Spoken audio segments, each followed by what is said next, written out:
کیا جماعت اسلامی صرف اکیلا دھرنا دے گی اسلام آباد میں، یا دوسری جماعتوں کو بھی انوائٹ کیا گیا ہے؟ یہ ہم سب لوگوں کو کہہ رہے ہیں کہ آئیں اور اس دھرنے میں شریک ہو جائیں. جو پولیٹیکل پارٹیز جو ہے وہ سمجھتی ہیں کہ یہ عوامی مسائل ہیں، انہیں آگے بڑھنا چاہیے. اور ہم چلیں، ہمارے ساتھ نہیں آتے وہ خود کسی جگہ پہ اعلان کر دیں.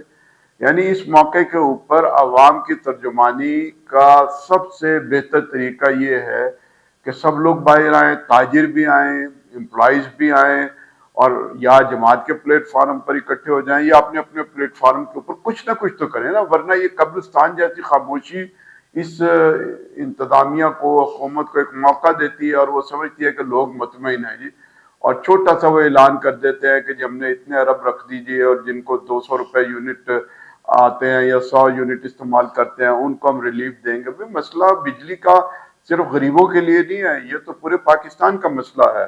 جب اتنی مہنگی بجلی آپ کر دیں گے، اس میں آپ چارجز، ٹیکس اور اس طرح کی لیویز کو وصول کریں گے، تو پھر اس ملک کے اندر انڈسٹری جو ہے وہ تباہ و برباد ہو چکی ہوئی ہے، بند ہو رہی ہے، بے روزگاری پھیل رہی ہے. تو یہ صرف ایک غریب کی پنکھی اور بجلی کا مسئلہ نہیں ہے. میں یہ سمجھتا ہوں کہ اگر نیوکلیر ٹیکنالوجی پہ آپ کچھ سمجھوتا کر لیتے اور آپ سی ٹی بی ٹی پہ دستخط کر دیتے، اس کو کیپ کر دیتے، تو شاید وہ پاکستان کے لیے اتنا بڑا خسارے کا سودا نہ ہوتا. جو بجلی کے معاملے میں جو آپ بڑھا رہے ہیں ریٹ مسلسل، اور جس قیمت پر بجلی لوگوں کو میسر آ گئی ہے، اس کے نتیجے میں وہ جو گھر گھر کاٹیج انڈسٹری تھی، کوئی برش بنا رہا ہے، کوئی چپل کے سول بنا رہا ہے، کوئی اور 10 کام کر رہا تھا، وہ ممکن نہیں ہے. وہ گھر کی انڈسٹری ہو یا کارخانہ ہو یا بڑی فیکٹری ہو، سب بند ہو رہی ہیں. یہ دھرنا ایک دن کا ہوگا، یا جب تک آپ کے مطالبات نہیں نہیں، پورے؟ یہ لمبا دھرنا ہوگا جی، یہ مطالبات کی منظوری تک رہا. مطلب جماعت اسلامی یہ کہہ سکتے ہیں عوام کی آواز حقوق کے لیے اسلام آباد کو جیم کرنے جا رہی ہے؟ میں جیم کرنے کا مسئلہ نہیں ہے. جیم کر دیں گے تو لوگ دھرنے میں کیسے آئیں گے؟ مطلب ہم احتجاج کریں گے اور بڑے پیمانے پر کریں گے، یہ عوامی دھرنا ہوگا. ہم کسی کو ڈرانے نہیں آئے، ہم لوگوں کا حق جو ہے وہ دلوانے کے لیے آئے. سر، سائفر کا قصہ کیا ہے؟ جنرل باجوہ کا اس حوالے سے کیا کردار ہے؟ کیا ان پر ہونے والی تنقید درست ہے؟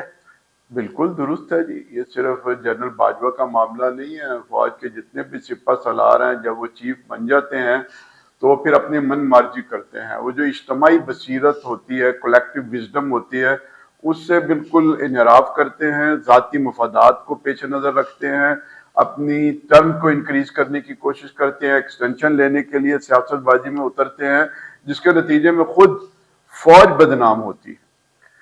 شاہد خاقان عباسی، مفتاح اسماعیل ایک نئی جماعت بنا چکے ہیں. کیا یہ عوام کے لیے جماعت بنائی گئی ہے، یا اسٹیبلشمنٹ کی جو بیساکھی کے طور پہ کام کرے گی؟ اچھا دیکھیے، یہ تو ان سے پوچھنے کی بات ہے نا. ہم مطلب یہ کہ کہہ سکتے ہیں کہ بھئی آپ کو ود ان پارٹی بھی ایک سٹرگل کرنی چاہیے تھی جب آپ پارٹی کے اندر تھے. پوری دنیا کے اندر یہ ہے کہ لوگ پارٹیاں بنانے کے بجائے ود ان پارٹی ایک سٹرگل کرتے ہیں، چیلنج کرتے ہیں، آزادی اظہار کا پورا ایک مظاہرہ کرتے ہیں، اور پارٹی کو بھی ٹھیک کرنے کی کوشش کرتے ہیں. نہ ٹھیک ہو تو ٹھیک ہے، لوگ پھر اپنا گروپ بناتے ہیں، پھر اپنی الگ پارٹی بھی بناتے ہیں. سر، عوامی نقطہ نظر سے پنجاب میں مریم نواز کی ٹک ٹاک کی طرز کی حکومت پر شدید تنقید کی جا رہی ہے. آنے والے وقت میں نون لیگ کا انتخابات میں کیا مستقبل دیکھتے ہیں آپ؟ مجھے تو کوئی بڑا مستقبل جو ہے وہ نظر نہیں آ رہا. یہ آخری دور حکومت ہے نواز شریف فیملی کا. مسلم لیگ جو ہے وہ ظاہر ہے کوئی نہ کوئی مسلم لیگ قیادت تو نواز بدلتی ہے. شریف سے ہی ہے نا؟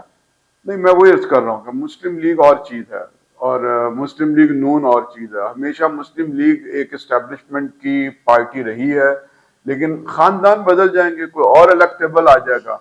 یہ ممکن نہیں ہے کہ مسلم لیگ جو ہے نا وہ آپ ختم کر دیں. اور یہ ماضی کی بھی ہسٹری یہی بتاتی ہے. کنونشن مسلم لیگ، اصلی مسلم لیگ، پیر پگاڑا مسلم لیگ، تو افراد بدل جاتے ہیں، پارٹی کا نام جو ہے وہ وہی رہتا ہے. جو چیف جسٹس صاحب ہیں اپنی کمیونٹی میں بھی وہ اپنی کوئی اتنی ان کے ساتھ نہیں ہے. آپ کیا سمجھتے ہیں کہ کیا ہونا چاہیے عدلیات کی اصلاح کے لیے، اور جو فیصلے آ رہے ہیں کیا وہ عوامی امنگ کے مطابق ہیں؟ اچھا، مسئلہ عدلیہ کی اصلاح اس وقت ہوگی جب ججز کی تقرری میرٹ کے اوپر ہوگی. ہم نے چیف جسٹس کو تو تقریباً لینتھ آف سروس کے اوپر بنانے کا فیصلہ کر لیا، لیکن جو ججز کی انڈکشن ہے عدلیہ کے اندر، اس پہ بھی نظر ثانی ہونی چاہیے. یہ جو اپنی مرضی سے لوگوں کو چننا اور اتنے اعلیٰ عہدوں پر پہنچا دینا، اور اس میں بھی لابنگ ہوتی ہے اور اس میں بھی بڑا پیسہ چلتا ہے. انکل ججز جو پہلے سے جج بن گئے ہیں وہ پھر اپنے بھتیجے بھانجوں کا خیال کرتے ہیں. ان سارے فیکٹرز کو جو ہے وہ آؤٹ ہونا چاہیے، پھر ہی میرا خیال ہے کہ عدلیہ کی بہتری جو ہے وہ ممکن ہو سکے گی. یہ حال ہی میں لاہور میں ایک تعیناتی ہوئی ہے، اس حوالے سے کیا کہیں گے عدلیہ کی؟ لیکن میں نے ایک ایز اے ہول گفتگو کر لیا. میں کسی ایک جج کی بات نہیں کر رہا، میں تمام ججوں کی بات کر رہا ہوں کہ یہ ججوں کی جو تقرری ہے اس کو تبدیل ہونا چاہیے، اس کے اوپر کوئی نہ کوئی میرٹ بننا چاہیے. آپ ایک پبلک سروس کمیشن کے اندر امتحان لیتے ہیں، انٹرویوز کرتے ہیں، اور پھر آپ پاکستان کی جو بیوروکریسی ہے اس میں شامل ہوتے ہیں. تو عدلیہ بھی بہرحال ایک بڑا فیکٹر ہے. تو اس کے لیے بھی کوئی اصول اور ضوابط ہونے چاہیے. یہ جو ڈسکریشن ہے، ثواب دید ہے کہ گورنر صاحب کی ثواب دید اسمبلی بنتی ہے اور اپنے من پسند لوگوں کو آپ سلیکٹ کرتے ہیں، یہ ختم ہو جانا چاہیے. آپریشن عزم استحکام کے حوالے سے جماعت کیا رائے رکھتی ہے؟ ہم اس کی مخالفت کر رہے ہیں. ہم نے ہر آپریشن کی ہر دور میں مخالفت کی. تو سر اب ایک آل پارٹی کانفرنس نون لیگ بلانے کی کوشش کر رہی ہے، کہ بلائے گی بلکہ اسی پہ، تو آپ کیا جماعت اسلامی اس میں جائے گی؟ جب وہ دعوت دیں گے تو پھر ہم سوچیں گے اور ہم دیکھیں گے کہ وہ کن ٹرمز کے اوپر یہ، اور کیا اس کے ایس او پیز ہیں، کیا ان کا ایجنڈا ہے. اس کے بعد پھر ہم فیصلہ کریں گے. سر مولانا فضل الرحمان کا سیاست میں کیا رول دیکھتے ہیں؟ ایک تو اپنے دھرنے میں آپ نے کہا ہم نے سب جماعتوں کو بلایا، کیا باضابطہ طور پہ جمعیت علماء اسلام فے کو آپ نے دعوت دی؟ اچھا، باضابطہ نہیں، ایک دعوت جو ہے وہ کھلی ہوتی ہے، عام دعوت ہوتی ہے. اور لیکن ہم یہ مطالبہ کریں گے کہ بھی عوامی مسائل کے اوپر ہر پارٹی کوئی نہ کوئی جو ہے وہ اپنے پلیٹ فارم کے اوپر رول ضرور پلے کرے، ادا کرے.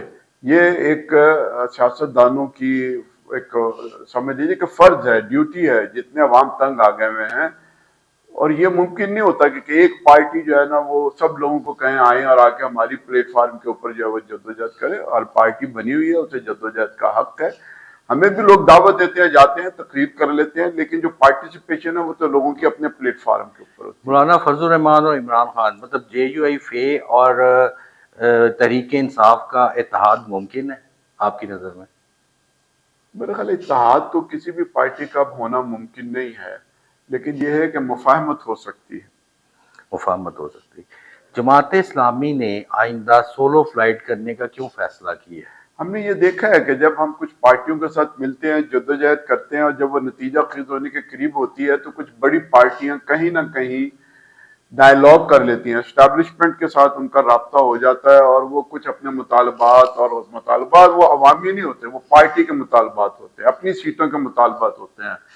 اور پھر عوام منہ دیکھتے رہ جاتے ہیں، اور وہ کہیں نہ کہیں تال میل ملا کے اقتدار کے کاریڈورز کے اندر پہنچ جاتے ہیں. اس لیے ہم نے اس طرح کے الائنسز سے جو ہے نا وہ اپنے آپ کو الگ کر لیا. سر ماضی میں بھی اور یہ حال میں بھی حقیقت مطلب لوگ کہتے ہیں کہ سب باقی جماعتوں کا اسٹیبلشمنٹ سے رابطہ ہے، اسی طرح جماعت اسلامی کا بھی رہا ہے.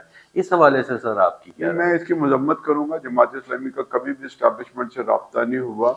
البتہ یہ ہے کہ جماعت اسلامی کوئی نظریاتی سیاست کرتی ہے اور پاکستان کی سیاست کرتی ہے. جغرافیے کی حفاظت کے لیے ہم جدوجہد کرتے ہیں. کشمیر کا مسئلہ ہو، ڈھاکہ میں جب سقوط ہو رہا تھا تو اس وقت ہم نے جو کچھ کیا، یہ بعد ایسے کام ہے کہ جس میں آپ یہ کہیں گے کہ ہم یعنی پاک فوج کے سپاہیوں کا ساتھ دیا، ہم نے جرنیلوں کا ساتھ کبھی بھی نہیں دیا. عمران خان پر عدت کیس کو کس نظر سے دیکھتے ہیں آپ؟ ایک ایسی فضول سی مطلب ایک کیس ہے، اور میں سمجھتا ہوں کہ پاکستان کے اندر سیاسی جماعتوں نے اپنے اپنے دور حکومت میں نیب کے اوپر بھی کیس بنائے، ایف آئی اے کو بھی استعمال کیا، پولیس کو بھی استعمال کیا، غداری کے معاملات بھی بنائے. تو یہ جو عدت والا معاملہ اسلامی شعار ہیں، یہ بہرحال اسے استعمال نہیں کرنا چاہیے تھا. آپ کے پاس اور بہت سارے ذرائع تھے، آپ نے بدلہ لینا تھا. چونکہ پی ٹی آئی نے بھی نون کو رگڑا دیا، اب اگر نون رگڑا دینا چاہتی ہے تو اس کے پاس بھی وہ ساری چیزیں موجود ہیں جو آپ پہلے سے کرتے رہے ہیں. لیکن یہ جو عدت اور نکاح اور طلاق اور ان ساری چیزوں کو، ان کے شعار کو جو ہے وہ اس طرح سے سیاست میں نہیں گھسیڑنا. سر آخری میرے دو سوال ہے، آج تک جماعت اسلامی اسمبلیوں میں کوئی میجر میجورٹی کیوں نہیں لے سکی؟ اچھا، اس کی کیا وجہ ہے؟ میجورٹی اس لیے نہیں لی کہ یہ جو میجورٹی لینے والے ہیں یہ ہمیشہ اسٹیبلشمنٹ کے گملوں ہی سے پرورش پاتے ہیں اور پھر وہاں تک پہنچتے ہیں. یہ الگ بات ہے کہ وہاں پہنچنے کے بعد جو ان کا حشر نشر ہو جاتا ہے، اس لیے ہم تو اس سے توبہ کرتے ہیں کہ ہم کسی کے کندھوں پر نہیں آئیں گے، کیونکہ جو لوگ کندھوں پر آتے ہیں بالآخر انہیں زمین پر پٹکنا پڑتا ہے، انہیں جیلیں، انہیں بدنامی اور انہیں پھانسی اور نہ جانے کیا کیا صورتیں برداشت کرنی پڑتی ہیں۔ تو ہم ان کے انجام سے بھی پیش نظر رکھتے ہیں۔ اچھا سر، یہ بتائیے گا کہ قاضی حسین احمد صاحب کے بعد مطلب ایک نعرہ نکلا تھا ظالموں قاضی آ رہا ہے، بڑا مشہور ہوا تھا، لوگ کیا نام ہے اس کا، مطلب ایمان بھی لرز جاتے تھے اس سے۔ کوئی ایسی قیادت نہیں آئی قاضی صاحب کے بعد کہ کوئی ایسا نعرہ ہی ہوا، کوئی ایسا حاصل کر سکے، اس کی نہیں، کیا میرا وجہ؟ خیال ہے قاضی صاحب نے چونکہ ایک طویل عرصہ جماعت اسلامی کی عمارت کی ہے، تو ایک خاصے عرصے کے بعد ان کا یہ امیج اور امپریشن بنا تھا، ورنہ جماعت نے ہر دور کے اندر کچھ نہ کچھ جو ہے نا وہ مسائل اٹھائے ہیں۔ مطلب قاضی صاحب کے بعد منور حسن آئے اور انہوں نے گو امریکہ گو، ریمٹ ڈیول، ایک بڑی دلیرانہ جدوجہد کی جسے یاد کرتے ہیں، جس کے اوپر آپ خیال کریں نا کہ چیف آف آرمی سٹاف اور آئی ایس پی آر یہ کس طرح سے چیخ اٹھا تھا، اور یہ ساری چیزیں اپنی جگہ پر موجود ہیں۔ پھر سراج الحق صاحب ہیں جنہوں نے پوری ایک عوامی جدوجہد کی ہے، اور جس طرح سے عدالتوں میں گئے ہیں، جس طرح سے لوٹ مار جو ہو رہی تھی اور جتنی لیکس آئی ہیں اس کے اوپر جو عوام کی ترجمانی کی ہے، تو جماعت نے ہر دور کے اندر یہ فریضہ انجام دیا۔ البتہ قاضی صاحب کا کریڈٹ یہ ہے کہ ایک عرصے کے بعد انہوں نے عوامی جدوجہد کی ہے۔ اس سے پہلے جو جماعت تھی وہ ایک لحاظ سے تحریکی جدوجہد ہوتی تھی، اور وہ درس تدریس تربیت یہ وہ ایک کام تھا جو ہم کیا کرتے تھے۔ عوامی جو جدوجہد ہے وہ ظاہر قاضی صاحب کے دور میں شروع ہو گئی۔ چلو تھے 9 مئی کے حوالے سے پی ٹی اے کا کہنا ہے کہ ایک پلانٹڈ آپریشن تھا، آپ کیا کہتے ہیں، جماعت کا کیا موقف نہیں، ہے اس اس میں وقت؟ کوئی شک نہیں، پلانٹڈ آپریشن تھا، لیکن پی ٹی آئی بھی اس کا حصہ بن گئی، اور پی ٹی آئی نے اپنی آنکھوں پہ پٹی باندھ لی اور اس آپریشن میں اندھا دھند جو ہے نا وہ شامل ہوگی، اور سازش کا شکار ہوئی ہے۔ لیکن سازش کا شکار تو ہوئی ہے نا، یہ انہیں کہنا چاہیے۔ جماعت کا 9 مئی کے حوالے سے کیا میں موقف یہ ہے عرض کر رہا ہوں کہ کہ پولیس جو لوگ اندر ہیں ان کا مطلب اب ان کو کیا سزائیں ہونی چاہیے بالکل نہیں یا ہونی چاہیے جی۔ یہ جو فوجی سیاست ہے، آپ کی عدالتیں اور دہشت گردی کی عدالتیں ہیں، یہ پولیٹیکل ورکر ہیں اور کوئی دہشت گرد نہیں ہے۔ ان کے اوپر جو کچھ بھی چلانا ہے آپ عام عدالتوں کے اندر کیس چلائیں۔ لیکن سر یہ جو مطلب جی ایچ کیو پہ جو دھاوا بولنا لاہور کور کمانڈر اس کو کیا کہیں جو گے؟ کچھ بھی ہے دھاوا جہاں بھی بولا ہے، پولیٹیکل ورکرز ہیں، کوئی یہ ہندوستان سے تو نہیں آئے نا، تو جو کچھ بھی کر رہے ہیں عدالتیں کس کے لیے ہیں؟ آپ ہر کیس کے لیے ایک الگ عدالت بنانا شروع کر دیں، تو عدالتوں کو آپ زندہ کریں، قانون کے مطابق فیصلے ہو، عوام بھی اس کو دیکھنے کی کوشش کرے، اور پھر جو بھی رائے بنے گی وہ پھر عوامی رائے ہوگی۔ سر بہت شکریہ آپ کا وقت دینے کا سر، تھینک یو ویری مچ۔ بعد میں